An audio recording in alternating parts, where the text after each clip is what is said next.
Hello, my friends, and welcome to a brand new episode of Discourse in Magic. My name is Jonah Babbins, and in this episode, we sit down with Chris Michael. Chris is an amazing magician whose business has just exploded over the last 5 to 10 years. I've watched him grow from doing local shows to library shows to now some humongous corporate shows that are like $5,000 to $20,000 events, and he absolutely crushes it. And in this episode, he holds nothing back. We talk about not only how to go and get those gigs, not only who those kind of gigs are for, but also we talk about some of the important things like how to crush it with your close-up magic or how to have charisma while you're on stage. This is an invaluable episode for any corporate magician who is trying to grow their business or any gigging magician who wants to do an even better job. You are going to love it as much as I did. Here it is, an incredible episode with the one and only Chris Michael.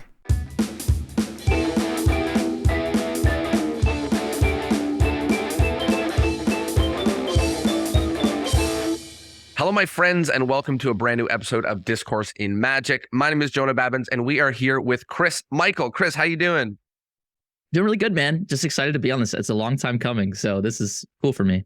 Long time coming, and you've been listening to the podcast or, in the world since the start of it. I remember we were DMing on Instagram and, we were chatting for a while. So I appreciate the love and pumped to see your business and your magic completely explode over it's like 8 years or something like that. So really pumped to get into it. Let's start at the beginning. How did you get started in magic even? Okay, so there's two different stories, and the reason why is because there's a way that I got into it as a hobby, and then there's a way I got into it as a career. And I even sort of fell out of it both times. But the way that I initially, and I'm going to, listen, I have like a PR answer and I have a real answer. I'm going to blend them together, and I'll try to tell you which is which. So the real honest to God answer is that I had this librarian magician that I was obsessed with when I was growing up. He was a juggler and a magician and a beatboxer. His name was Jester Jim. And I don't know why we went to see him all the time, but I just have a lot of memories of seeing his library show, like more than probably 8 times. Loved everything about it. Well, and actually one of my first memories about his show was when he did Wonder Bubble, like blew a bubble, grabbed it out of the air, dropped it. He did like the silken egg. So it's just like classic stuff, but it blew my mind. I actually found out that guy was my neighbor and his sister was Debbie, which was a really good friend of my mom. So it kind of, as I got older, I realized that he was just very involved in my life, and that's why we supported him. And so I would tell everybody that like, oh, my my neighbor is Jester Jim. And I'd be so pumped and excited to tell people that. And yeah, he would come over and like teach me how to juggle and show me tricks once he found out that I was like a huge fan. And because he was my neighbor, I had like access to him pretty frequently. Awesome. And yeah, my grandpa and uncle were also kind of like amateur magicians. They knew a few tricks. So I gravitated towards it that way. That's how I found my love for magic. But now, is that the PR answer or is that the real one? That's the real answer. That's the real answer. Yeah, but the PR answer is that, and this is true as well. My mom worked a lot when I was growing up. And I actually didn't really have much of a relationship with my mom until I was 11. I was raised by my grandparents because my mom had when she was 17. And one of the first memories I have actually spending time with my mom was going to one of those library shows to see it. I just never felt like super duper close with her. But something about that show, like sitting with her and us like enjoying this experience together, brought us close together. And it's cool because I actually learned about this in therapy. I think that's why my purpose and ethos is the way it is with magic shows, and why even though there's definitely more lucrative ways that I could be making money right now, I still stick with this because I want to connect people the way that I got connected to my mom. It's so weird, like how it took therapy for that to be pulled out of me, but that's how I feel I fell in love with it. That's the story that I'll tell that's more interesting because it actually had a real impact on my life. And just to dip into it in a second, like, it is part of it. Every time you're doing a show for couple hundred people, like there's people in the audience going through stuff. There's people in the audience with people that, they may never see again or they haven't seen before. So like, this stuff is important. We are entertainment, not just like giving the corporate event like what they want, but also it really does have an impact on people. So it's awesome to keep that stuff front of mind. Yeah. And then in a career wise, how I got into it. And I know I actually have a whole theory on how you should talk about your story in magic. You should never be like, oh, I got a magic set from my grandpa. And even if that's the truth, because I think people are asking because they can't even imagine how you got in this world of secrecy and controlling minds. Remember, laymen laymen will see magic as a thing that they They fully kind of believe it. understand. Yeah. Yeah. If have you ever heard the walrus and fairy debate? No. So I'll ask you this. This is really interesting. And do this at home too. Like if you're listening to this, ask yourself this question. If you're chilling at home on a Sunday afternoon and you open your front door, you're not expecting any deliveries or packages, you're just opening it. Maybe you're checking the weather. What would you be more surprised to find on your doorstep? Would you be more surprised to see a fairy on your doorstep or a walrus? So Jonah, I'll ask you that. What would you be Probably a fairy. Okay. I think a fairy as well. But only 18% of people will say fairy, and the remainder, like that nearly 80% or even more, 82%, are going to say walrus. And when you ask your friends, by the way, you might even get infuriated when they say walrus. Because I'm infuriated at the statistic. Dude, I actually just had this debate with my partner yesterday. We were calling people, like we're calling her friends, because she's like, there's no way people say walrus. So many people said walrus. And we're like, fairies don't even exist. Yeah. So how would you be more surprised to see something real than to see something that makes you question everything? But most lay people, I think magicians will say fairy, most lay people actually are less surprised by the fact that something that they didn't know actually exists than they are to think about a walrus and the logistics of how it actually got there. And that just shows you that one little debate, people who, like, we're in a world where we explore things that people don't know. We're involved in uncovering secrets and learning how to control people and make people feel and see things and remember things. Most people don't. They're completely in the dark about that. There's a veil behind that. They're not even shocked that there are things that they don't know about, right? So my point about telling people your story in magic and how to explain it to them when they ask how you got into it, give them the thing that makes them feel like, holy cow, this person's a superhero, or wow, that's a really good story. Because not only will they become a fan of you, they'll be interested in spending time with you, and now you seem more valuable. A lot of us want to like kind of placate to that and make them feel like, oh no, I'm just a normal guy. Yeah. Humble move, because that's what feels good for us. It does not feel good for the person listening. It does not. So what kind of advice do you have for someone who is figuring out what story to tell? Is it to make something more fantastical? Is it like, how do you dig deep and find that thing that resonates and has a little bit of, magic to it? Yeah, it's all about the truth. It's the same thing like when you're working for, like a reality TV show. They're going to embellish certain things, but there's always truth in it to make it feel real. And I think that you can even tell the entire truth. Just try to pick out the parts that are interesting. And this goes into my next point. When I moved to Virginia with my mom, which I had moved when I was 11, we moved from New York. I'm a Long Island boy. There was this magic shop that was fairly close. I would beg my parents to take me there. I wasn't ever able to go until I got my own license, and I would drive. And it was this candle shop that sold like novelties. So there were like legitimately like spell books and potions, and like it was really weird. There was this one Asian dude with a Fu Manchu from China. His name was Hun Wu, and he had a southern accent and a cigar in his mouth. So he's like such a character. And he had one corner of his shop dedicated to magic, like one little corner. And I went there and I would ask him about the tricks, and he would show me them, and then he'd put them in the bag. He wouldn't give me any hints as to how it was done. He wouldn't even try to sell it to me. He'd be like, oh, you don't want to buy this stuff. I just kept going, and I was so interested in how he did it. And one day I showed him a coin trick I learned. He flipped the sign on the store to closed, pulled back the counter, and it opened up. And behind the counter, like past this little curtain he had where he had a bunch of laundry, because maybe he lived in that shop, I don't know, there was like just tons and tons of books on magic. So I would go there every Saturday, and this dude in the candle shop would close the shop for a little bit, let me go back there, reopen it, and then I would just read these books. And so I think that is the truth. It took me so long to realize that that's what I should be telling people, because I just tell them there's a million stories of things that hooked you and reasons why you're here, but that one is really interesting, and that one is really magical. Yeah, and just describe things, like describe what someone was wearing. I just talked to a magician about this the other day. Like, you can make your story sound better by just giving better details. Like, even if you are going to say your grandpa gave you a magic kit on Christmas, like, tell them the pajamas that he was wearing. What was different about the way he felt that day? What did you feel when you opened that box? And all of us have met people that most normal people would kill to meet, like different magicians and writers and things like that. Like, tell the story of how you encountered them. It doesn't have to be your first experience in magic. You just be the experience that was a turning point for you. I've got so much I can get on this, but my main point is just try to make it fulfilling a spectator who asks you that question, to actually give them some social currency, as Chris Hendricks says. I really like that. Like, give them a little coin that they can go spend with other people, give them a story that they can go tell now.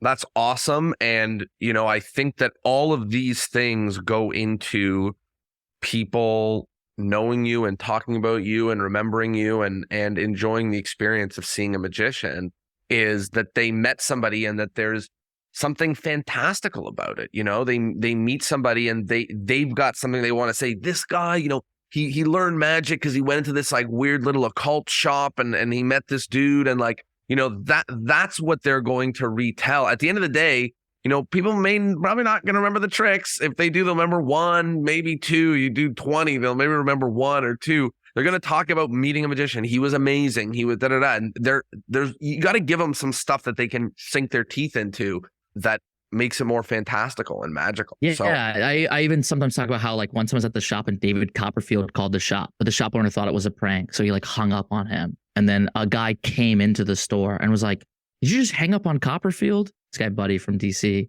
he was like, "What? That was really him?" And they tried to call him back. And it's like, I have all these crazy stories from that shop that I love to tell. I did want to tell you how I got into magic professionally, because it actually is a really good story. Yeah, let's do it. So I was in college. I went to school for psychology. I have a degree in applied behavioral psychology, which is, people think is very relevant to what I do as a mentalist. And it's like, it's okay, maybe a little. Sounds good though.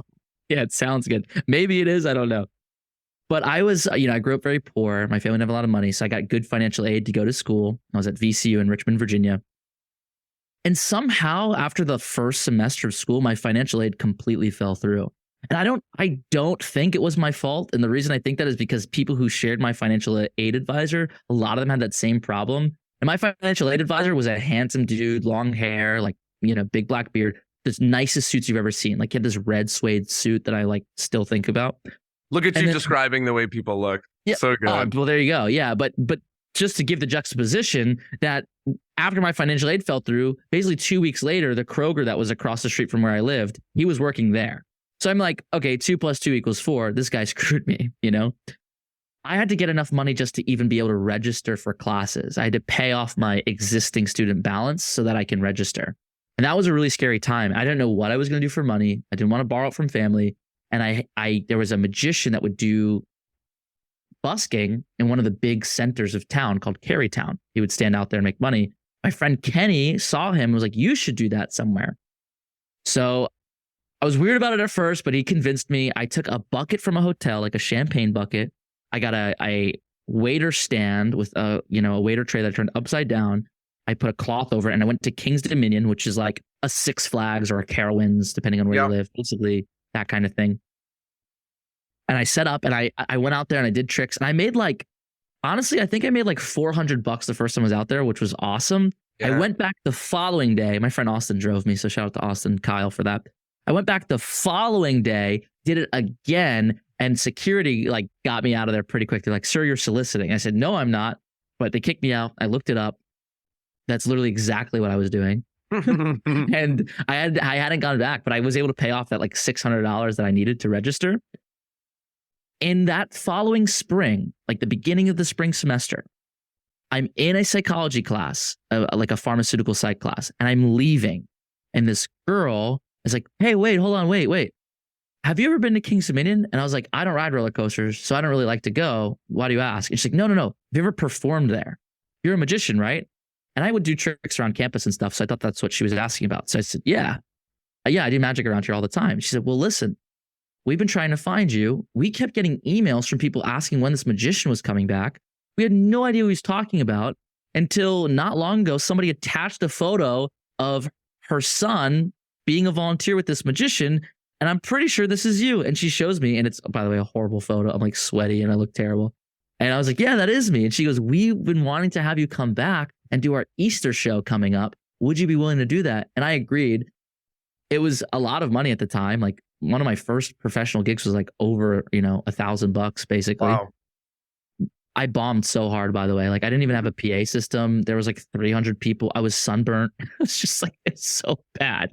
But that's like that was my first taste of a professional show. And believe it or not, people somehow found my contact and hired me to do like retirement shows after that. So that was like legitimately one of the first professional shows I ever did. And it was such a crazy like moment of fate that she just stopped me to be like, "We've been looking for you." Like, what the hell? That's That insane, dude. that's so crazy. Kind of the world It's telling you nuts. should do a little more of this. Did you finish your degree?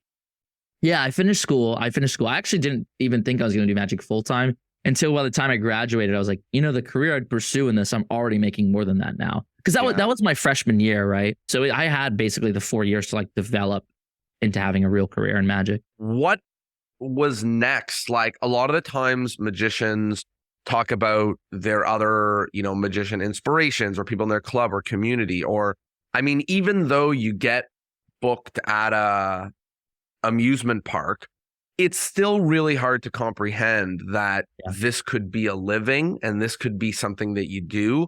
And you kind of need examples or just insane decision to do it. Or so what made you choose like, hey, I actually am going to keep doing this or keep pursuing this? Was it people? Was it just, inquiries? Like what did it? Dude, I have goosebumps from you asking this because I don't think about this often. It's really weird to see where I'm at now and how much it mirrors the moment I knew I was going to do this as a career. You know Zach, right? My Yep. manager, Yep. and we've even had him come in to speak with things for your group before. Okay, I did a show called Magic and Jazz with a guy named Charlie Ross. He was just like an amateur magician, just a dude I went to college with. He loved jazz music and he loved magic and he loved theater. I think he was a theater student. And he needed another magician, and he knew about me just from doing stuff around campus. So he asked me to be in this show. It was like one of my first times being on an actual stage because that Kings Dominion thing, like, I was just like I don't even know how to explain it. It was just, there was no stage, right? Okay. One of my first time being on stage, I go backstage and there's this guy who's kind of tall with like a beard and mustache. He's talking to me like he knows me, but I've never seen him before. He's like, "Oh, you do a great job. How often have you been doing this?" I was like, "I don't know. That's basically my first time on a stage." He's like, "What? That's impossible. You're so good. There's no way." Well, I'm going to another show. Come with me. So I'm walking with this guy. I find out his name is Zach, and something clicks for me because that same magic shop I shared earlier, Han Wu, the guy from China that I tell you about, he kept on asking me to get with Zach. He's like, "You got to meet with Zach. Got to meet with Zach." Zach used to go to VCU and run the magic club, but he moved like 4 hours away to go to grad school. So I had never run into him, but he didn't know that. So everyone kept bringing up this guy to me, like, because I went to the school that he runs the magic club for. So obviously they wanted me to connect. It was that same Zach. It's like, "Dude, I've heard so much about you." And he's like, "Oh yeah?" Well, we walked over to this talent show. He performs. He was really incredible. I invite him back to my apartment and he starts showing me things like gig sites like Thumbtack and stuff. He's like, "You could list on here. You could make money doing this like now. This is how I pay for my grad school." I was like, "What the hell?" He logged me in, made me a profile, and basically like that started everything. This Flash was just for forward. context. How many years ago? This was, oh gosh. So, okay, I got to do some math. I was probably 18 or 19. So this is Okay. about 7 or 8 years ago. Wow. But now I'm like looking at where I'm at. That same guy, Zach, now works for me and manages me. And that only has been happening since this past October. So it's really weird that you asked me that because holy cow, he is the one that like did the biggest manager move for me of all time. And like, flash forward 8 years, he's working with me. It's insane. What the heck? That's awesome. And what a great story. And obviously what a nice full circle thing that he now is part of your world. And also what an amazing gesture of his to just be like, "Hey, come, here's how to do it. And here's how to get into it." Was that like your first few spots, Gig Salad, Thumbtack? Like that was where your business started coming in from? Basically, and I even called this, like I would Google magicians and stuff. And I there's one that came up. I won't say his name. He lived in Richmond. I don't know if he's still working, but I called him. I said, "Whenever I search for magicians in my area, you're like the whole front page. How did you do that?" And I promise you, this is what he said. He goes, "A magician never reveals his secrets." And he hung up the phone.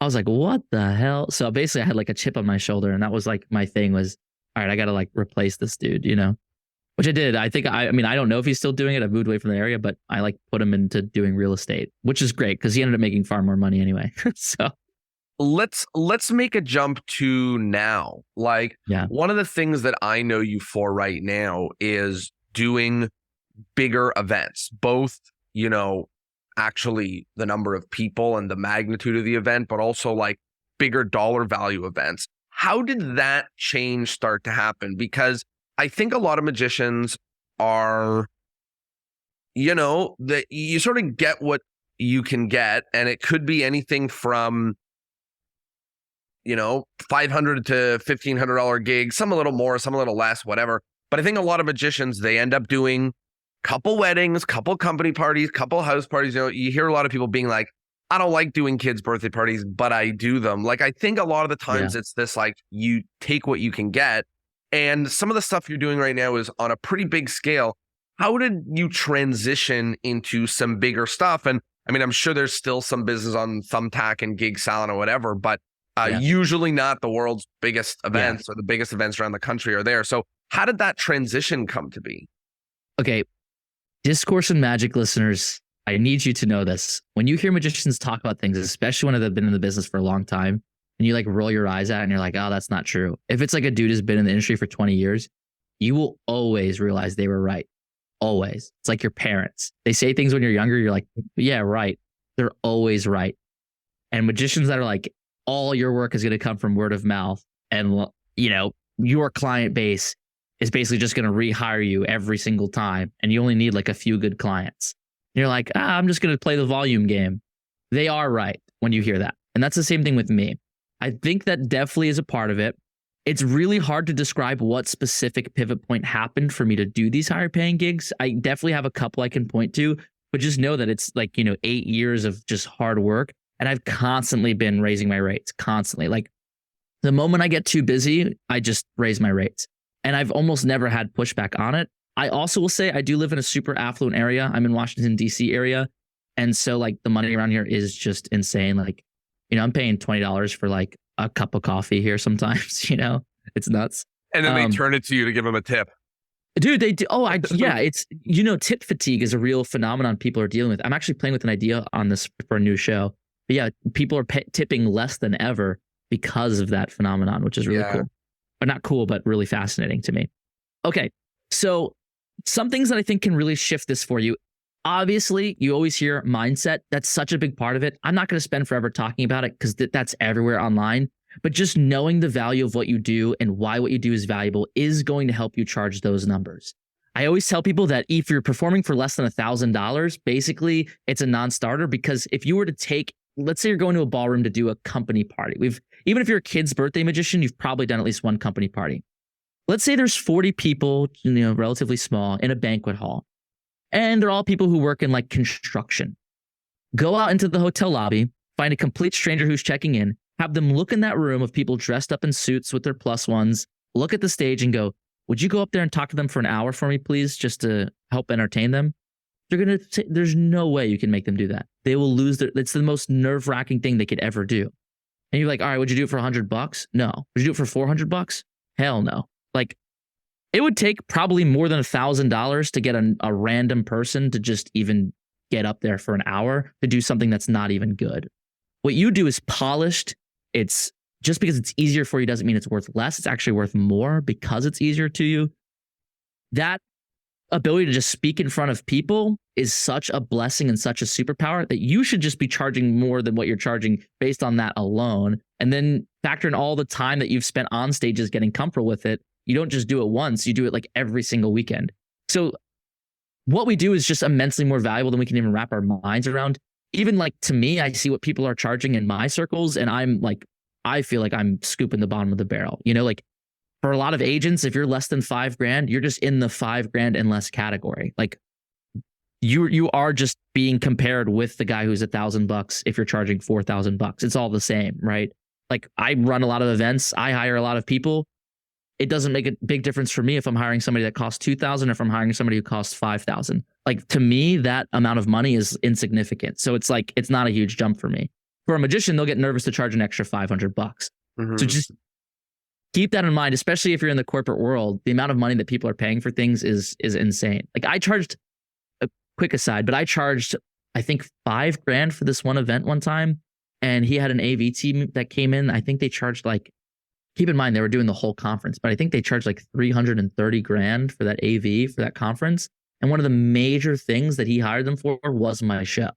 So I'm like, wow, okay. That was a big reflection moment for me. What the hell? Wow. I could have charged more and increased the value of my own show.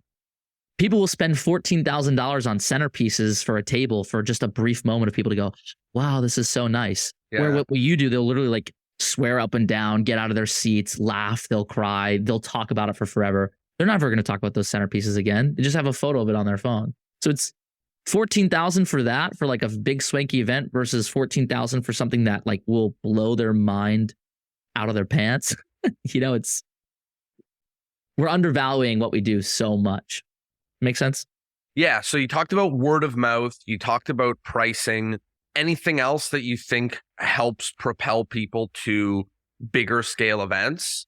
Yeah. Thanks for getting me back on track on that. So yeah, obviously the mindset is a big part of it. Just knowing that you're worth it. Like right now you can charge more and it will be worth it. But the other piece of it too is you're only as expensive as your environment. I give this example a lot. So if anybody's heard me say this, I'm sorry that I always say the same examples, but take a silver can and crush it and put that silver can on the side of the street. People will think it's trash. They'll step on it. They'll walk around it. They won't even pay attention to it. Take that same can, put it in a studio with white lighting on a pedestal that spins, and now it's art and it's expensive. And you could probably convince somebody to pay a lot of money to go see that. It's not the can that's giving the value. It's the environment that it's in.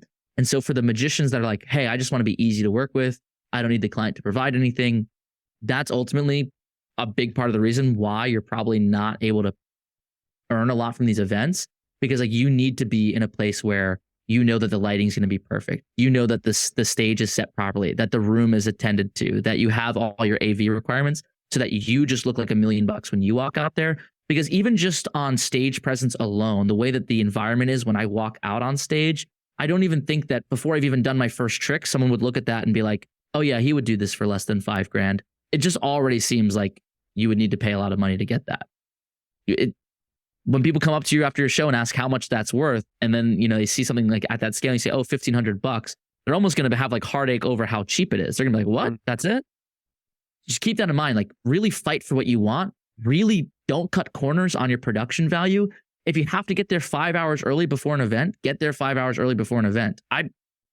People like me and Trig Watson, like I think Trig gets there 4 hours beforehand. Yeah. I aim to be there like 5 to 3 hours beforehand.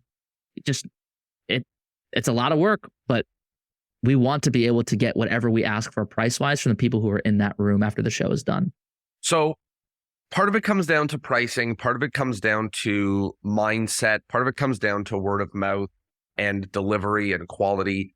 I want to talk a little bit more about the delivery in a few lenses. The first is I want to talk about, presence on stage. I think there's a lot of different styles and types of magic, but certainly in my eyes, the person who can get the audience excited and hyped and pumped and freaking out and, out of their seats and losing their mind is the one that really jumps off the page the most.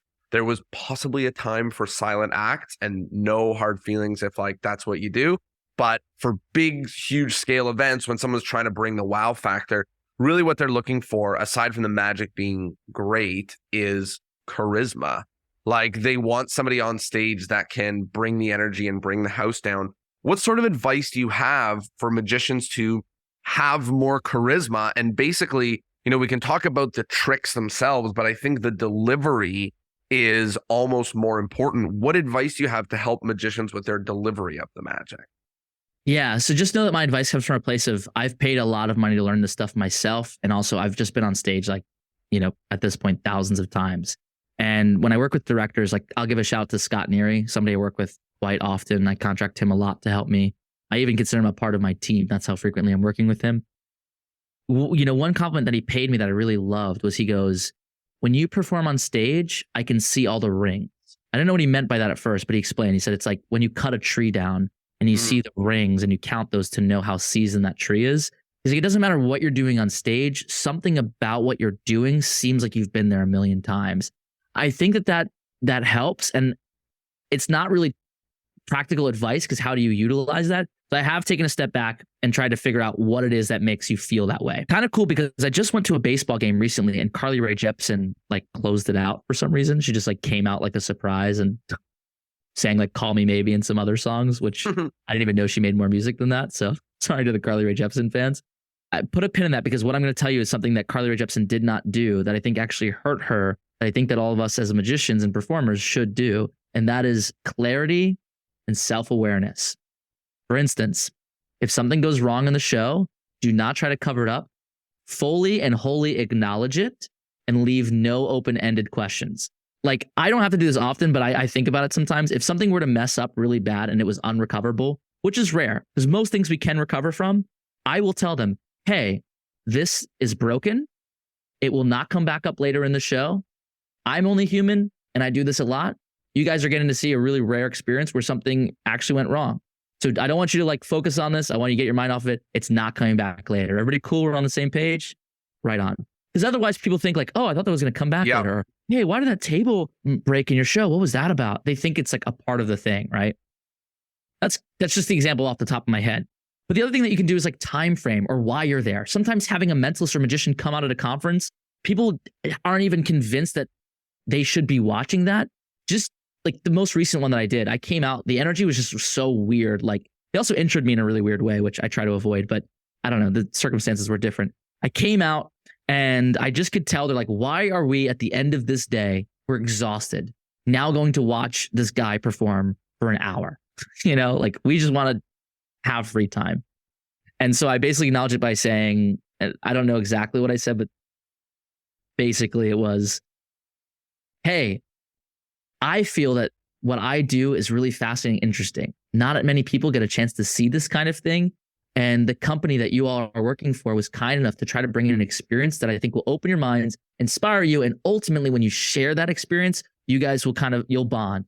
At the very least, you'll trauma bond over this. That'll bring you closer together. You'll work as a more cohesive team and you'll be able to be like, wow, I got to have this cool experience at this conference. And if you guys get even 1% closer from this, they'll sign my check and everybody wins. Are we on board for that? And they were all like, yeah. And immediately I felt the shift in the room change. So they're like, oh, this guy's going to be totally honest with us. You just need to like be the pilot. Let them know where we're going, how long the flight's going to be. Tell them it's going to be choppy if it's going to be choppy. And you got to see it from their perspective, right? Yeah. Like that's the thing. Yeah, exactly. If something's on fire, tell them it's on fire. And here's what we're going to do. Like, can I tell one more story about this? Sure. I was doing an auction at the Embassy of Argentina. We were raising money for the Pan American Orchestra. And for some reason, they wanted me to host the live auction. I love doing that. I have a lot of fun with it. So I'm hosting live auction. We're getting bids. We get down to the last two items. And the item before that just had a weird, I don't know, it wasn't very valuable to people like they thought it would be. No one thought it was as cool as the people trying to auction it did. So the auction just fell a little flat. Like we didn't quite get the numbers we wanted out of it. So it felt a little awkward. To make it even more awkward, someone walks up onto the stage and whispers in my ear, someone with the embassy. She goes, hi, can we shift this to a silent auction? We're actually not allowed to do live auctions in the embassy. The reason why is they don't want to, like, we're giving away art. The Argentina embassy doesn't really want to promote an artist that they don't know a lot about. And, you know, you can imagine why. That was never communicated to us. That was never communicated to the client. I didn't want to try and cover it up because I'm realizing people are going to think it's because the auction's not going well. They're going to think that maybe they did something wrong. So the best move right there is to just be totally honest with them. Be like, hey, everybody, I just got word. I want you to know this has nothing to do with you or because of that last bid that happened. We've all had a lot of fun today, right? And they, clap. We realized that there was an oversight with this live auction component. At least we're able to auction off what we did. If you've already won a bid, you will still win that bid and you go downstairs to claim it. However, because of policy and just a little bit of oversight, we realized we're actually not allowed to host a live auction here. And we're going to work on that for next year. Here's what we're going to do instead. And I just tell them that because I don't want anybody to think, oh, it wasn't going well. Oh, the bids weren't high enough. Oh, they didn't make enough money. Because the imagination can only make you look bad. Just tell them so that there's no questions as to what happened, and lead them. And that will just give you that stage presence. And do that in your own show. Tell them exactly where you're at in the show, how long it's going to go. If you interact with a volunteer and it gets weird, like sometimes it just gets weird for some reason, just be like, all right, pause, let's back up. Why is this feeling a little weird right now that I'm talking to you about your wife? Can somebody let me know why is the aura shift? And then someone be like, well, because Dave's wife died last week. And you go, oh, crap, Dave, I'm so sorry, dude. I had no idea. You want to talk about it? And immediately now you're a leader. If you're just like so unaware that Dave's wife died, even though there's no way you would know, you just look bad in front of the audience for some weird human reason that I can't put my finger on. Like, just if something feels weird, just ask them, hey, why is it weird right now? You know? So in terms of charisma, it's about, being present. It's about addressing things. If something goes wrong, be honest about it going wrong. What else do you want us to take? Yeah. So it's almost impossible to be charismatic without being seen as valuable. Like, you can be charismatic, but people will often put that beneath you. Like, one of the great ways to be charismatic is to ask for permission for things. And remember, like, in a world where, your status matters, especially as a performer, you don't want to be like, hey, is it okay if I tell you all this story? And you don't want to seem like you feel insecure about yourself. But if you're coming from a place of value and presence that people want to be around and see as a leader, and you ask for permission, now for some reason it's like humbling, and I don't know, they see you as like gracious. So that's why I went into that piece about seeming valuable, just being a good leader. The other things that you can do is when people give you a response, really respond to it. Obviously, like, really give your thoughts, really thank them for that. Like, hey man, thanks for sharing that. That actually blew my mind. Ask a follow-up question, You said that you met your wife here. How long ago was that? Like, ask genuine, interesting questions, get to know that person more, make a comment on it, and make a compliment to that person. Like, even if they say the most shitty thing, like, oh, you met your wife because you were cheating on your girlfriend at the time. Oh, wow, dude, that's insane. Your life is so crazy. You rule, dude. Just like, you can point it out. You can acknowledge what the audience is thinking about that guy. Like, oh, dude, this guy's a total scumbag. I love it. You rule. Something about that just comes across as charisma as well. Like Stavros Halkias, the comedian, a really great person to watch to see an example of exactly what I just said. And the other thing is, I guess that's the pillar. It's like, listen to what people say, have a real response and emotional reaction to it. Let them know how it made you feel and really accept it with grace. Like, dang, man, I'm super glad you took the time to tell me that. Thank you so much. Ask a follow-up question, compliment them so that it felt like it went somewhere. Make a statement about what you learned about that person, and then you can move on. And you can also get permission to make it about yourself again. Like, hey, that reminded me of this thing. I don't want to overshadow the story of your wife. If you had more that you want to say about it, is it cool if I tell you what that made me think of? And they're like, yeah. And now you just, that ability to get permission from the audience to do what you want to do just will make things flow better and feel better. And you're going to find that people want to gravitate to you more and spend more time with you. Keep in mind, character plays a big part in this, but at least for my character, if you're just kind of like a normal type of person on stage, this can really benefit you.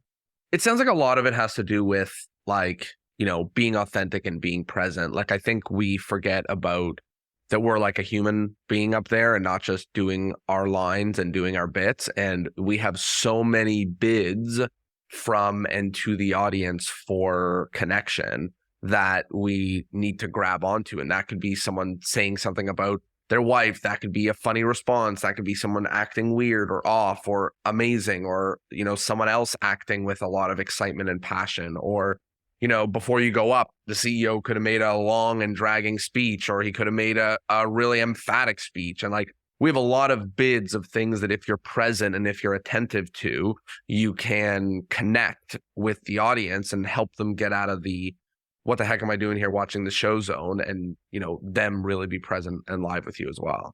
Yeah, the presence is a really big thing. I also just feel even if people are being authentic in presence, they may not even have charisma. Like, I love Zach to death, my closest friend and my manager. I mean, the dude's not like naturally charismatic. Like, he had to learn that, and it really benefits him to learn it. So I'm encouraging you, like, hopefully you have the self-aware enough to know, you're self-aware enough to know where you sit on that, spectrum there of like how charismatic you are. I really would encourage you to spend some time working on it. Make people feel good when you talk to them. Get them to be excited when they share with you, and try not to make it feel like phony. Like, a great way you can do this, I feel I do best when I feel the audience knows me and I know them, but sometimes I am just walking out blind, especially because I have a whole team that handles everything until I get to the event. I often know nothing anymore when I get there. One of my favorite things to do is like point out an observation about a person, ask the audience why I'm making that observation. Like, John, you've got big stepdad energy. Why am I picking up on this? You got kids? What do you guys know about John? And then people in the audience will be happy to like give you like their friends. If you're in a theater show, their friends would love to talk about John and tell you some funny stuff about him. His coworkers or his boss would love to pick on John and tell you things about him. Now you have like a personality from that person in your show that you can come back to however many times you want to and flesh that character out. Because a lot of us are doing one-man shows. You need to make the audience members your character. You can make one of them into a villain. You can make one of them into the hero. You can make one of them into the class clown. but you got to sometimes ask the audience what they know about that person so that you can be aware of what personality type that person has. You know what I mean? That's wicked. I Yeah. know we've been talking a lot about shows, but the other half of what a lot of magicians do is strolling magic. And some people love it, some people hate it. Everyone sort of has their own approach to how to do it. And I know this is something that you wanted to talk about because you've sort of been through the ringer on this, been through loving it, hating it, loving it again, and figuring out how to play it in a way that not only is easy for you, but is helpful and really delivers the result for them. What kind of advice do you have about the strolling magic part of this? This is where I'm going to bust this whole thing wide open. This is the part that like I hope the magicians clip and share and talk about. I have some really good tips on strolling magic. I've gone through phases where I've hated it. I've gone through phases where I loved it. Sometimes I'm just not on my A game. It still sucks sometimes, but I feel I've sort of cracked the code on this. And I know that in a few months, my opinions on this will change. Here's where I'm at with it now. First thing, we just talked about that charisma and that clarity. Do that in your strolling, like get that value and let people know where things are going, even there. One of the best ways to approach a group is walk up to them. It sucks to interrupt people. A lot of people don't like strolling because they hate the interrupting people. Totally get it. Interrupt them for a short time first, then come back and interrupt them for a long time. Here's what I mean. Go up to the group, be like, hey, I'm so sorry to interrupt. Not going to take a lot of time. I'm doing some entertainment here tonight. I really want to blow you all away. I'm going to give you about 2 minutes. I got to go grab a few things to prep for it, but I'm going to come back here. I just wanted you all to be prepared. Everybody cool with that? Right on. Sweet. I'll be back. Go do that to a couple of groups. Go to that group. You're going to see a huge difference in how they respond to you when you come back. Like, it's so weird because they know nothing about me, but most of the time I come back, they literally go, there he is. And like, oh, let's go, man. I'm ready for it. I don't know what happens when I walk away, but I know that either they were expecting and anticipating it. It's just like, I didn't just hit them over the head with magic or interrupt them and do something they weren't expecting. I like gave them some time to process that before coming back. That's great. Obviously, they're going to like what you do. Another tip, a lot of us try to think about how we can take our strolling pieces and put it into our show. And that phenomenon happens because we get so much more flight time with our strolling pieces that we feel we're able to more quickly develop them. I'm going to encourage you, take your best pieces in your show and turn those into strolling pieces. Like, how can you take your really big moments and still do those in the smaller scale and strolling? It's going to make your strolling so good, man. So good. It really will. Like, I do a think a drink in strolling now. You know, it's like, it's a pain in the ass, but I love doing it. So sorry that I swear, by the way. Okay. You're good. I say ass and Shrek, so I think I'm okay. Yeah, so try to think about how you can take your stage bits and turn them into strolling so you have the big pop. And the other thing that you can do, obviously a lot of magicians share this tip, but I think it's great. I'm still going to pay it forward. There's 2 ways that you can end. And I'm going to give you these 2 options. One comes from Marcus Eddy when I have him working for me to work on my scripts and develop my tricks and stuff. Right now we're on a year-long contract, and sometimes he'll just drop nuggets on me. And one of them is this. Set up the finale, put everything in position for them to find the reveal. Maybe it's an Omni deck that you've loaded in their hand. Maybe it's something you've put under their watch. Maybe it's a mentalism thing where they're holding the bill but haven't looked at it. Remind them who you are. Thank them with grace for their time. And say, hey, I'm going to leave you with this. If you guys enjoyed it, my name is Chris Michael. I hope you have, a great rest of your day. And just walk away. You're going to notice those reactions are much bigger. They're going to be more authentic, and they're going to react for longer and talk about it more. It's the same reason why like David Blaine stares at people after the trick is done. He's just letting them be vulnerable. A lot of people don't feel comfortable reacting that big when you're right there, especially if they're like big macho corporate guys or like the CEO. Sometimes they don't want to, whether they're aware of it or not, give you that satisfaction of reacting really big in front of the person who made them feel that way. When you walk away, those person react way bigger. And there's even a psychological phenomenon where they try to get you to hear the reaction to validate you. So they're even louder because you've just walked across the room. That's going to turn heads. Everyone's going to see that group having fun. And by the time they've just finished reacting, you're at the next group being like, hey, that was crazy, right? You want to see what that was about? And they're like, yeah. You're literally right there next to them as they're reacting, They're Feels like the superhero walking away from an explosion, Totally, dude. The other tip that I'll give you, and I do this one almost just as much, sometimes I just sometimes I set it up and I just I don't feel like I'm ready to walk away yet, or maybe I will do something a little extra. So I'll just even do this where I say, guys, I had so much fun. I hope you really enjoyed it. You guys had fun? Right on. Cool. Hey, I'm going to take a step back. I'm going to count to 3. I'm going to bow. If you guys just make some noise and show people you had a good time, that way they'll invite me over to that group. And they're like, cool. They always do it. They always react really big. And then I get to get a cute little line where I go, thanks guys. Now they'll sign my check. I really appreciate that. And then like I can walk to the next group. Makes you look good in front of the booker, makes people look like they're having fun. And now those people are more excited to come. Like you can go to them now. So you really only need to do the, hey, I'm going to come back and talk to you guys with really 1 or 2 groups. After people reacted really big, it's so easy to approach them. I know this isn't new information. People share this strolling all the time. Great, though. But you needed to hear this right now. That's what really works for me. I don't want to like speak in too long of blocks for you. I have more on strolling. But lay it on us. Lay it on us. Okay. What came to mind when I said that, by the way? I'm curious to know, like, what were you thinking as you're going through that? When you're talking about the ending or when you're talking about strolling in general? Yeah, like more specifically, the leaving them in that vulnerable state where they can react without you seeing them. It's like people don't really want you to see them naked. There's like something there. Like they don't really want you to see. You don't want to see them that vulnerable. So sometimes they feel. Yeah, I mean, I think it's great. Like to me, it's like a it's part of the things in your tool belt. In your Batman tool belt. Like I've got bits and stuff that I use that just get people clapping and applauding and getting loud. And those are the kind of things that they work. They're really awesome. It sort of fits with my character and the way that I do things. But those are pieces that you just want to put in your tool belt. You got something left underneath someone's watch, like walk out. It's awesome. It's an awesome tool and an awesome bit. And really what we're trying to do, aside from giving an amazing experience, which is for sure it. But the other thing is like, nothing worse than hiring a magician. And then you're like, was he even here? Was that guy even here? And even if you see him a little bit, whatever, like you really want to see the results and the splash that come for it. So part of what we're trying to do in strolling is not just deliver an amazing experience, but also like make it abundantly clear to the person that hired you that you being there made a ridiculous impact on that portion of the event and that time. So like those are one of the tools to make that possible is making sure you get big reactions. And sometimes that's the effect selection. And sometimes it's doing a little bit of manufacturing, like asking for a round of applause before you leave to just make sure that it's obvious, and make sure that it lands with the client. So it's great. I always, whenever I share that tip, I always get asked this question, which for me, it seems like, I don't know, people ask questions that the answer seems so obvious. People are like, well, how do you get your Omni deck back? How do you get your coin back from them? Just like, I'm shocked people have to ask that. Just go back over to them and get it. Like if you need a funny line, because sometimes magicians just need, I don't know what it is. They need a line to go do something. Like a great line is like, I've heard this one. I don't love this one, but hey Ryan, let me get that thing back from you. I'm balling on a budget today, baby. Like things like that.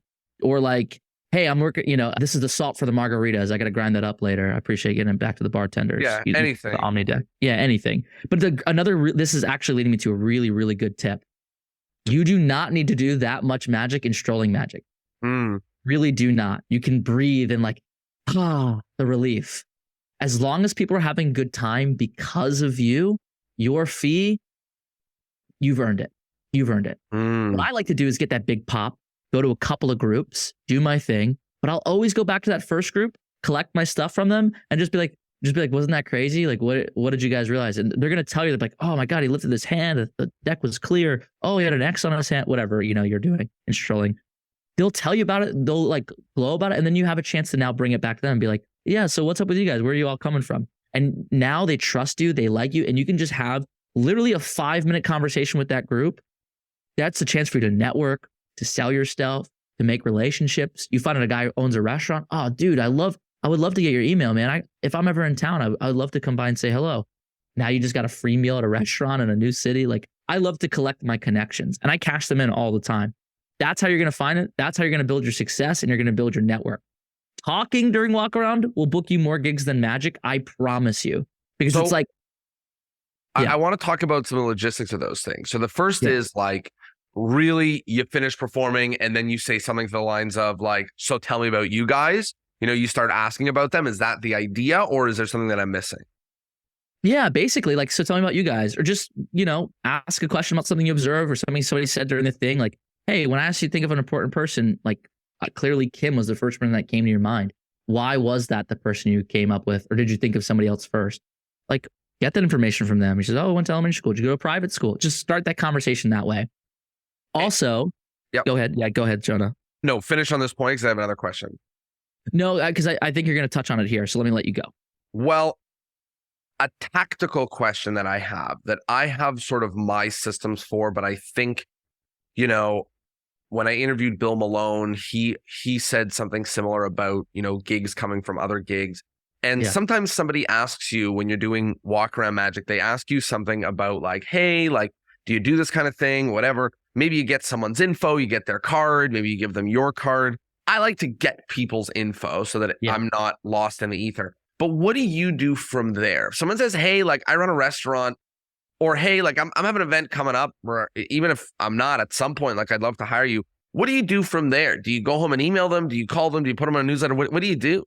Oh man, now we're getting into my secrets, baby, but I'll share them with you. Like, I wish I had somebody in here that can just come on the micro quick and vouch for this because like, so I'm, oh gosh, I hope this doesn't end up aging poorly, but I'm recently in a new relationship. Cool. And, when I was out and like dating or just meeting new friends and stuff, it would blow people's minds how often I knew people places. This is going to tie into what you're asking, by the way.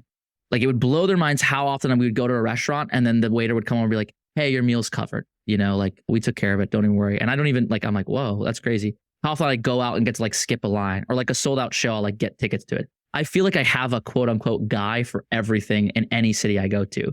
Like I had a friend who wanted to go to a club in Miami and they said, I'm not going to go. The line's too long. I said, oh, let me make a quick phone call. Boom. They went out, security grabbed that person, brought them to the VIP section.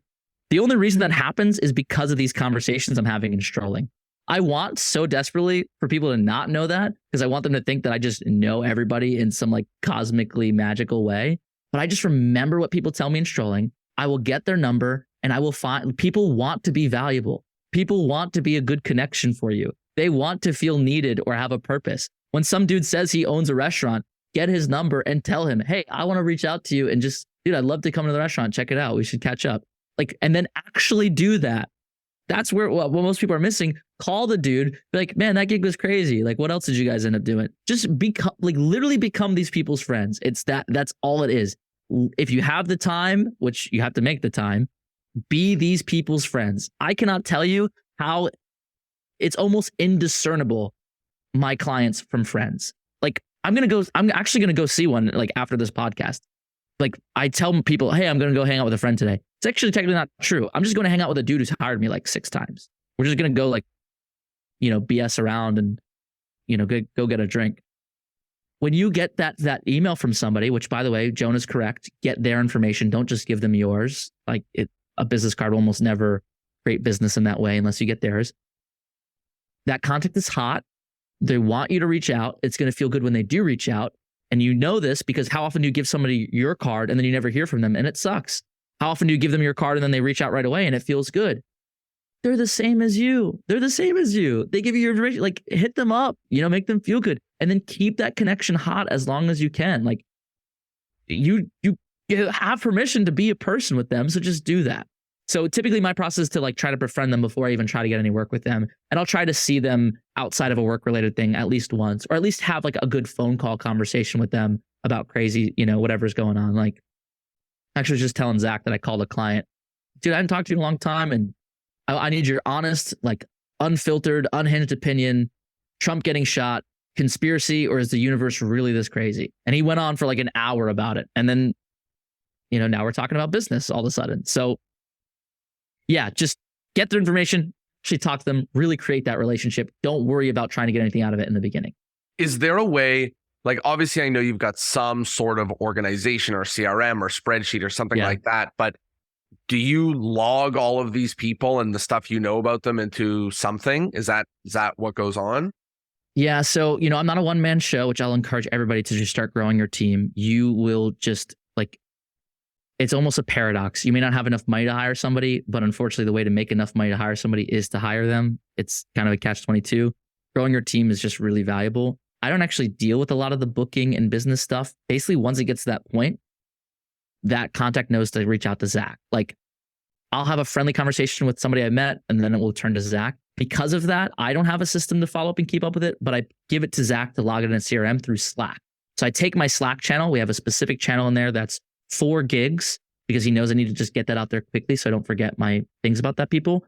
I'll drop their contact info or picture the business card, whatever notes I have, however I met them, what I know about them, and then Zach will take that and log it in a CRM. Typically put it in Mongo and Keep are the two places we put those. And then he'll follow up on business related things.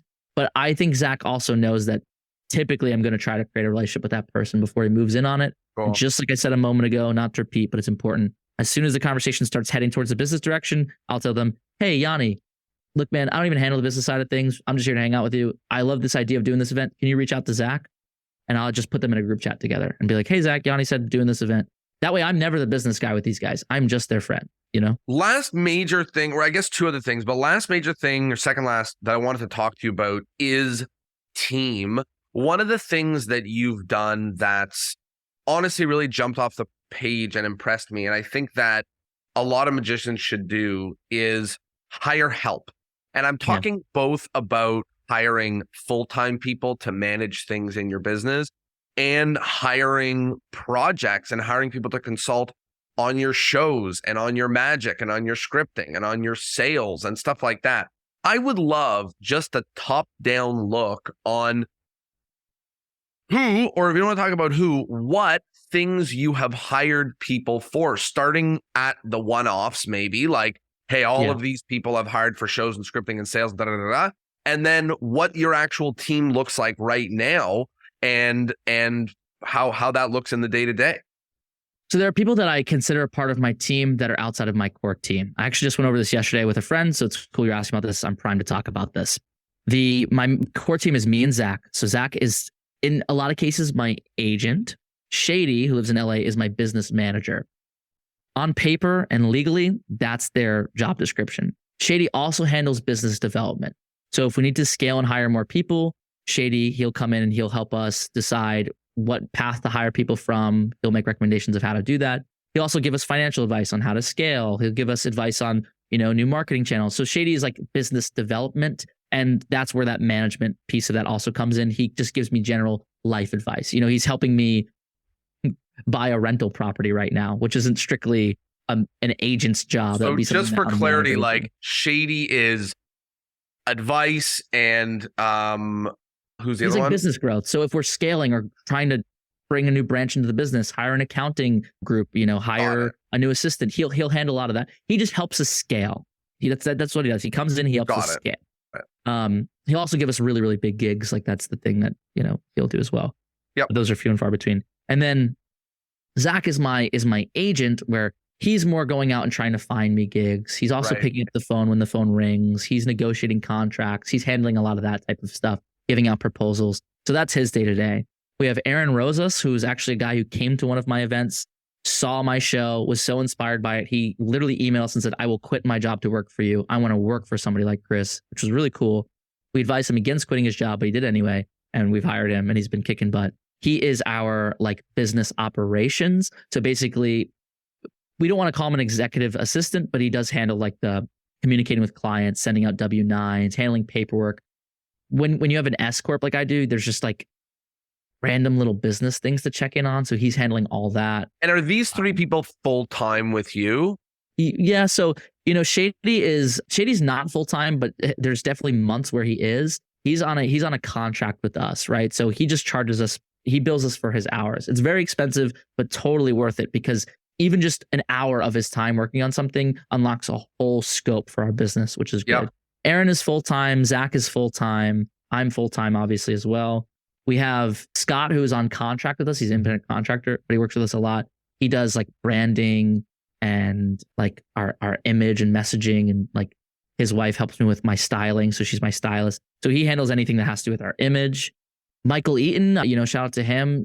I know that, a lot of people have worked with him in the past. He's our designer. In fact, we reach out to him every week just to see what projects we can put him on. So he's not quite on retainer, but we pay him for a lot of work. He's basically a big part of our team.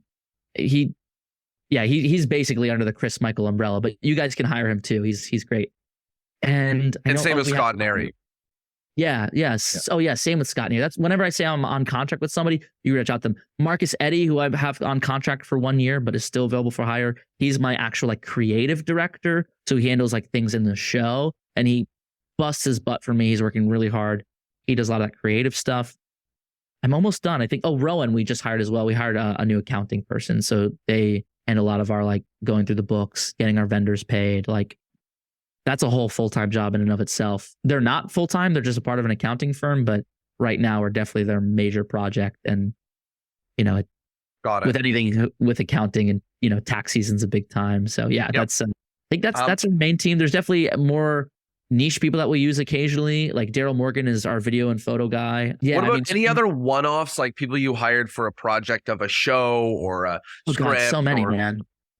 I've hired so many people. I've spent hundreds of thousands of dollars on consulting, on classes, you know, on courses. And I always tell people like, do as much of that as you can. If you've taken, you know, if you've never taken Jonah's course, take Jonah's course. If you've never taken Showbiz Blueprint, like do it all. It's so worth your investment, because even if you get one nugget, you know, a lot of these cost a couple $1,000s, but when you're playing at a level where a show will, you know, one show will pay for that double, or even just pay for itself, you know, after one gig, it's so worth it just to get even one nugget. So constantly be learning, constantly expanding your horizons, constantly work with consultants, even if you think your show is fine, because I was in that place. I hired Marcus.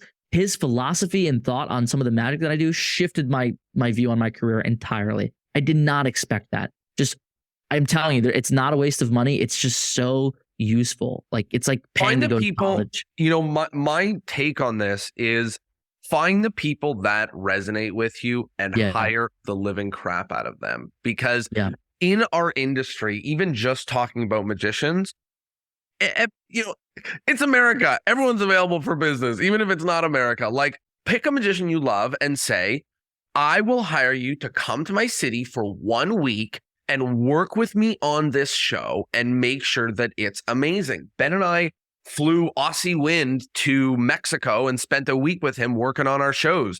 And we just like said, hey, we'll figure it out. We've hired 3 or 4 other consultants to just say, come, here's the money, come help us with our shows. Like this is what we need. And just look. And if there's people that jive with you, people that have done awesome stuff, AGTs and TV shows, and you've seen their show and you love it, message them about hiring them to consult. They'll probably say yes. And it's going to be the most valuable thing that you can do in your business, both on the creative side and on the business side. So I appreciate you talking about this. Yeah, man. I magicians are so scared to pay money, but I have literally done things where I've thrown money like out of the window basically, and it has like failed. What has never felt like that is hiring somebody like I agree to consult. Like it's never felt like that. There's always been something that I've learned. Also, like here, this came to my mind. I'll send this right now. I know people can't see because there's no video, but I'll read it to you. There's a guy, Curtis. I met him at a gig. Super good dude. He's retired at such a young age, owns a ton of rental properties. Like, I know this isn't everybody's personality. This is mine. I haven't really talked to this guy in a long time. I'm just going to send him this message. I'll do it right now. Hey, brother. Love you. Just wanted to check in. How are you feeling this week? Also, are you cool if I call you tomorrow? Can't wait to chat. I'll just send that. Boom. I don't know what I'm going to chat with him about. Let me find out what he's been doing. How's his family? Like, I don't know that will one-to-one turn into business, but in my experience, it almost certainly will. Love so it. There you go. Things like that. Yeah, I love the advice about connecting with clients on a personal level. I think that's really helpful. And I love the talking about hiring. I think that's one of the most inspiring things about you is the way that you've grown your team and you're not building this thing alone. And what you said about hiring people has never been not worth it. I agree with. And the analogy I give all the time is like, we all have a drawer full of magic that we bought and never used. But when you hire someone, they show up on Monday morning and they go, so what are we doing? What are we working on? And it's really hard for that to not give you ROI, which is so different than a magic app or a device or a whatever, or even a book, you know, that just sits on your shelf and you never open, you never touch, as an actual human being being like, okay, I'm here, let's do it. So it gets easier every time too. Like, you know, Aaron, who we just hired, I had nothing to do with that basically. Like I just signed off on the decision. I haven't trained him. He's doing great. I haven't needed to intervene with that at all. And that's another thing, by the way, let me tell you this. When I started hiring people, you know, shout out to Shady for this. Shady Elnishai really blew my mind. You do not necessarily need to hire people so that you can do more valuable work. You always hear that. It's like a lot of people won't hire. This is going to be painful for somebody to hear. because you're fearful that if you hire somebody, you're actually not going to shift your focus to do work that's going to generate more money for you. Like that's the fear, right? Because it's only valuable for you to have more time if that time is you spending, is making you money. That is so untrue. That's so untrue. Your job, make this your job. Your job is to have as much free time as possible. That is your sole job right now, especially when hiring people. How much free time can you get? My employees, I love this about them. They have this like culture where they know not to bother me unless they absolutely have to. So much so that I'll be CC'd on an email sometimes, and one of them will check the other to be like, I don't want to say names because this is somebody who doesn't work for me anymore, but hey, Jeffrey, is it making that up? Hey, Jeffrey, is this something that you really need Chris's attention on right now? Or is it something that one of us can handle for you? Just like they catch that stuff through the filter. And by the time it gets to me, it certainly is something that only I can do. But your creativity is going to blossom in that free time. And if you're anything like me, who for some reason suffers from immense guilt when they're not doing anything, I've learned to sit in that and lean into it. Like I haven't done anything. Well, that's not even true. I did a gig yesterday, but like I just felt like useless yesterday for some reason. Like I wasn't accomplishing anything. The fact that I like watched a movie and cooked at home, like what am I doing with my life? Which probably sounds so preposterous, but this is generally how I felt. I'm going to just try to sit in that feeling for as long as I can this week, work as little as possible, because certainly it will either drive me to take action or I will be so prepped and primed to take over whatever project comes my way that I'll be excited to go all in on it. You never want a project to feel like another thing on your list. You want to feel like when something comes across your table, oh, thank God I have something to do. Because that's where you're really going to excel at it. Yeah. And you just basically want to harbor that energy and store it as much as possible for that big pop, that one opportunity that's going to come to you. So and you know what? Creativity often comes from boredom and time, like it comes from the ability to work on those things, the ability to be excited about those things. And it comes from time. So I love that. I really like that analogy. Last thing I want to talk about is, and then some wrap up questions, is you did about 1.5 or 2 years back, you did a hotel show. And I think a lot of magicians, it's so funny. I talk to a lot of magicians before we start working together in the mastermind. And I ask them like what they want their business to look like. And I cannot tell you the number of people that say like, I want my own show. I want my own public show that people sell tickets to. Now, what they don't know is that the grass is greener where you water it, which is that it's all hard. It's hard to sell tickets to a show. It's hard to book gigs. It's all hard. I think a lot of people think like, hey, I have a beautiful venue. People will come and see me. They want to see my show. They want to know who I am. Bro, just as little people know about you to book you for gigs as they know about you to go see your show. It's the same problem. It's the same stuff.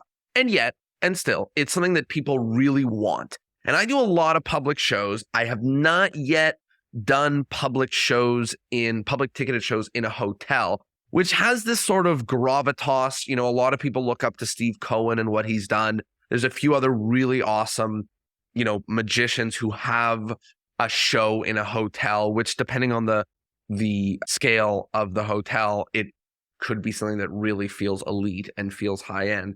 And I think a lot of people are curious, like, A, how that came to be, how you could book a hotel show.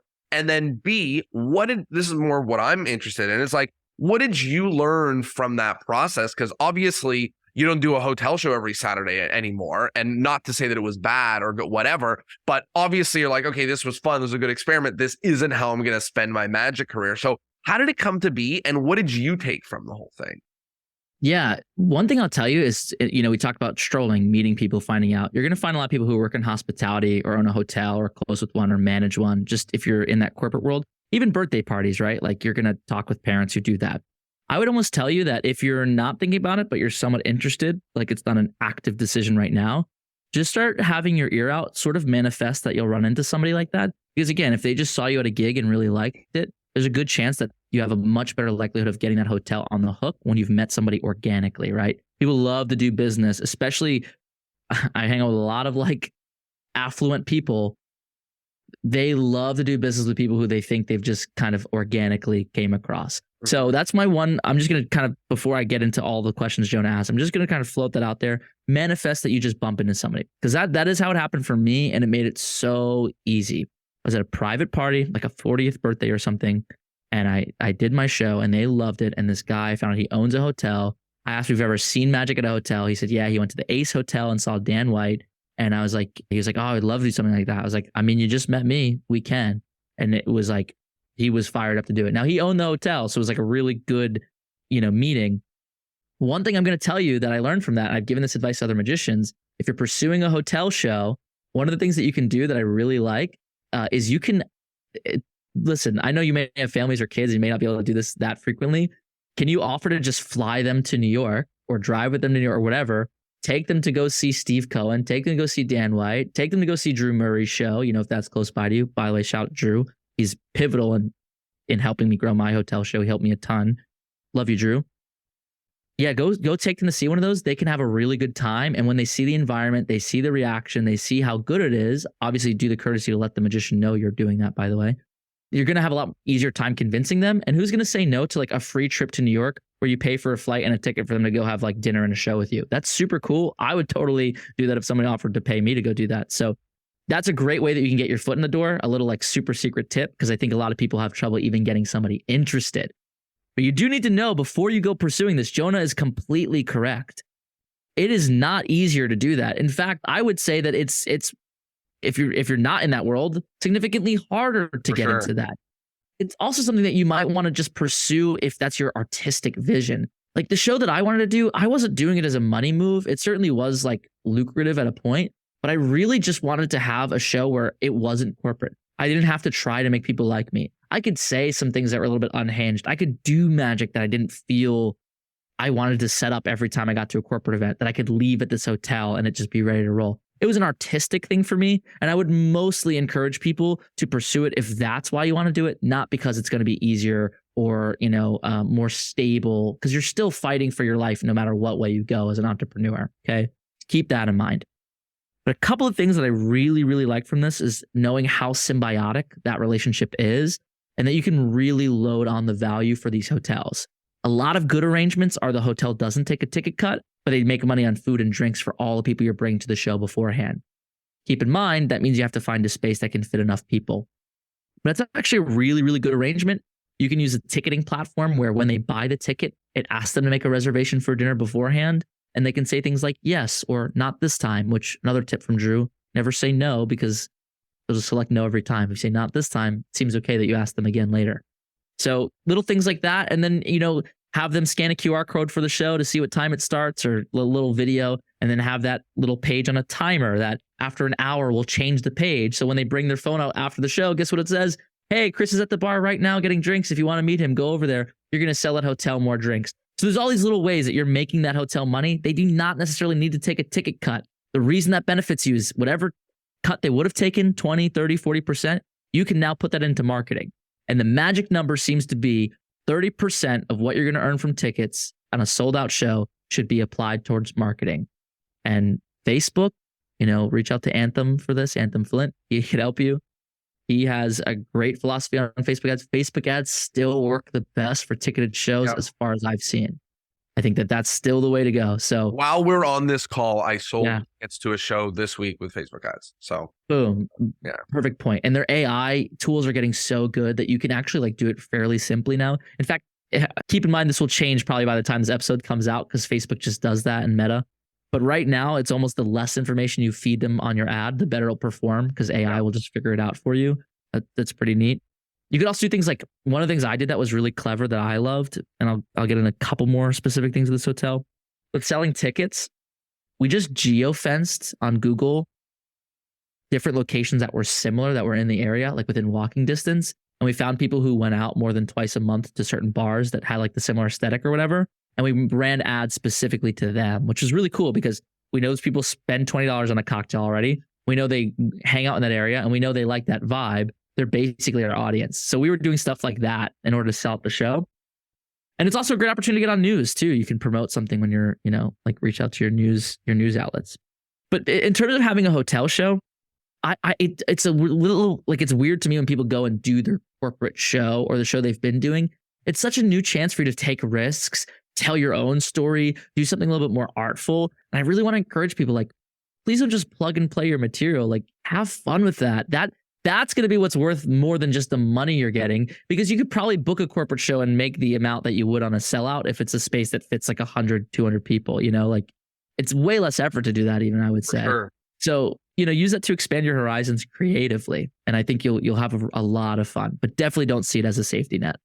Love it. What great advice there. I think that there's tactical stuff about how to book them and how to get them, but also I think the practicality is so important about it, that you will make more from a corporate show and you have to use it as an opportunity for something, whether it's like an artistic opportunity to like try something you're really passionate about or do something really passionate about, or what it's more like for me when I do public ticketed shows is to do freaking new material, because that's how, one thing, just to sort of go back to the conversation earlier, we're talking about charisma and Scott talking about the rings, which is that all this advice is great and awesome. And I'm so grateful, but it turns out that there is no replacement for reps. There is no replacement for reps. Like, no matter how many of these podcasts you listen to and how much advice you get and how much whatever, there is no replacement for doing it 1,000 times. And basically always the magician did it 1,000 times is better than the magician did it 100 times. There is no replacement for reps. So if you're doing a public show, use that as an opportunity to get some reps in so that when you do that trick or that bit for a actual high paying corporate client, it doesn't feel as fresh. It actually has a little bit of legs to it, and you've molded out some of the beats. So that's another key reason why you might want to do a public ticketed show. Life is a game of rock, paper, scissors. And in the game of rock, paper, scissors, consistency beats talent. So, consistency is the paper that goes over the rock of talent. You could be totally talentless. You could have bad genetics, but if you get those reps in, you will certainly beat somebody who was just born as like a genetic freak and is good at things, You've got all these mantras, man. Is that one from Alex Hormozy? I don't know.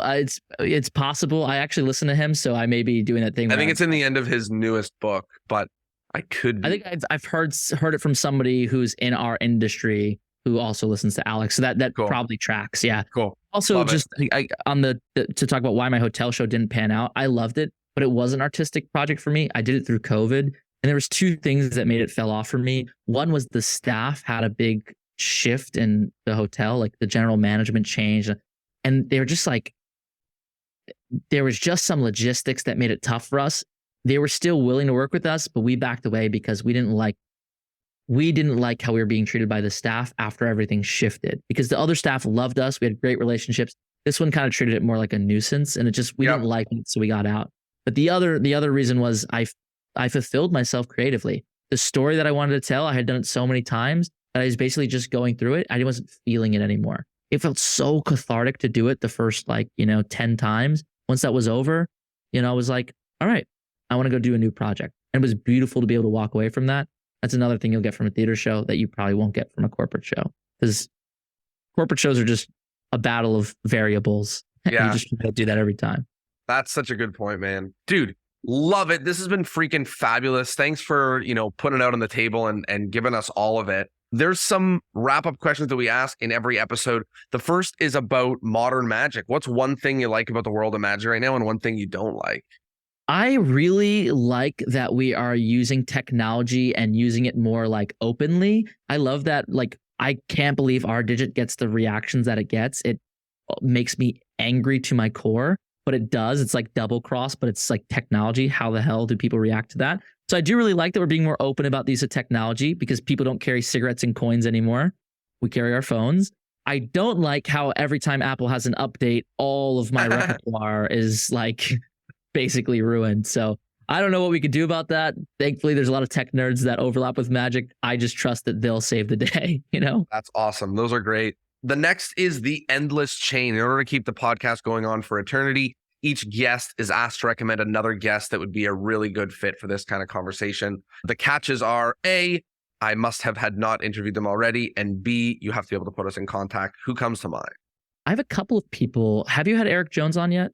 I want to say yes, but bro, it's be shocked if you hadn't. It's very possible, but yeah, I just know that Eric's busy. No, I didn't. He's a beast, though. Okay, cool. He's a really good friend of mine. He's somebody who has helped me in my career many times. I call him crying when my heart gets broken by a woman or whatever, or my or a show went bad, and he's just always been there. And he has such good wisdom about everything. And Cool. I can't even imagine what he would say to people about their careers in business, because he's been pivotal for me. So that's one. And I don't mean to give you another. I know you only asked Give for me one, however many you want. I don't care. but I got to give a shout out to Zach, because Zach is like, he informed my magical taste. He's worked behind the scenes for just as many people as I have. His ability to articulate things is just phenomenal. And me and him are like, in some ways, complete opposites. And so it's going to be really interesting for people to listen to both and find out that we work together, because we are just Cool. not similar at all. Dude, that is awesome. Last thing is, where can people find you? Where can they follow you? Where can they follow your stuff? And I know that you do a lot of consulting on the magic shows for magicians. So if people do want to hire you, how can people find you? Yeah, just email me. My email is, if you just Google Chris Michael Magic, it'll come up, but chris@chrismikemagic.com. Mike is an M-I-K-E. That's the best way to reach out to me. Hit me on Instagram, because I actually go pretty crazy with my stories. I sort of am hacking the Instagram stories game right now. It's getting me a lot of work, and I post a lot of like truly just unhinged things. So if you want that, follow me on Instagram. You know, I every time I see it's a magician performer, I follow back. And yeah, I'd love to keep up with you guys that way. Dude, pleasure to have you. Thanks for sharing everything and letting us know what you're doing. The way you run and grow your business is an inspiration. There's not a lot of cats that are doing it the way that you're doing it. So big ups and big congrats to you. Thanks so much for being here. And to everybody who was listening and tuned in, thanks for being here too. And I'll see you all next Thursday. Ciao, my friends.